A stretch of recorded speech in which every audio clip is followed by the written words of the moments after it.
Good morning, aspirants. Welcome back to our YouTube channel, Smart Preparation to Success, and welcome back to our TGPSC Daily Preparation. So మనం ఈరోజు మన ప్రిపరేషన్లో సాహిత్య Akademi recipients from Telangana ఏంటో చూద్దాం. Okay, so 1955లో Suravaram Pratap Reddy అది ఏ వర్క్కి వచ్చింది? ఆంధ్రుల సాంఘిక చరిత్రం. దాశరథి రంగాచార్య 1971 మొడుగు పూలు. 1973 సి నారాయణరెడ్డి మంటలు మనవడు. 1974 దాశరథి కృష్ణమాచార్య తిమిరంతో సమరం. ఇల్లండ్ల సరస్వతీదేవి 1982లో స్వర్ణ కమలాలు. పివి నరసింహారావు సహస్రాఫన్ హిందీ. కె శివారెడ్డి 1990 మోహన ఓ మోహన. డాక్టర్ ఎన్ గోపి 2000 కలల్ని నిద్రపోనివ్వవు. డాక్టర్ చేకూరి రామారావు 2002 స్మృతి కినకం. ఉప్పల సత్యనారాయణాచార్య 2003 శ్రీకృష్ణ చంద్రోదయం.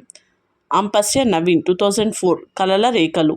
గడియారం రామకృష్ణ శర్మ 2007 సత్పత్రము ఆటోబయోగ్రఫీ. సమల సదాశివ్ 2011 స్వర్ణలయాలు. ఏ భూపాల్ రెడ్డి 2011 ఉగ్గుపాలు children short story.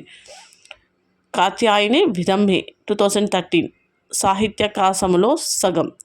Doctor Nalimela Bhaskar 2014 స్మరక శీలలు ట్రాన్స్లేషన్. బసల Narasaiah children short stories. Pasunuri Ravinder Yuva Puraskar 2015 out of coverage area. Mercy Margaret Yuva Puraskar 2016 మాటల మడుగు. యువ పురస్కార్ చూసుకోవాలి ఎవరెవరికి వచ్చింది అనేది. నిఖిలేశ్వర్ 2020 అగ్నిశ్వాస. మానస ఎన్లూరి యువ పురస్కార్ 2020 మిలిండా. గోరెట్టి వెంకన్న 2021 వల్లంకి తాళం. తగుళ్ళ గోపాల్ యువ పురస్కార్ 2021 దండకావ్యం. దేవరాజు మహారాజు 2021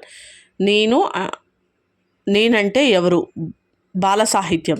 సో మనకి యువ పురస్కారం చూడండి చాలా తక్కువ ఉంటాయి అన్నమాట. సో ఇవి ఇంపార్టెంట్ గుర్తుపెట్టుకోవాలి. Okay, next. సో ఇది నా ఓల్డ్ ఎడిషన్ బుక్ కాబట్టి 2021 వరకే ఉన్నాయి. సో నేను ఇలా రాసుకున్నాను అనమాట 2022 నుంచి. సో 2022లో మధురాంతకం నరేందర్కి వచ్చింది. ఏం వర్క్ కంటే మనోధర్మ పార్గ్రం నోవెల్. ఓకే, నెక్స్ట్ 2023లో టి పతాంజలి శాస్త్రి రామేశ్వరం కాకులు మరికొన్ని కథలు. 2024లో పెనుగొండ లక్ష్మీనారాయణ దీపిక అనే వర్క్కి వచ్చింది. 2025లో నందిని సిద్ధారెడ్డి అనిమేష్. Okay, so these are the Sahitya Akademi recipients from Telangana. Okay, so ఇలా మనం డైలీ ఒక్కొక్క టాపిక్ని మనం డిస్కస్ చేసుకుందాము. Okay, so for daily videos please like share and subscribe my channel. Thanks for watching.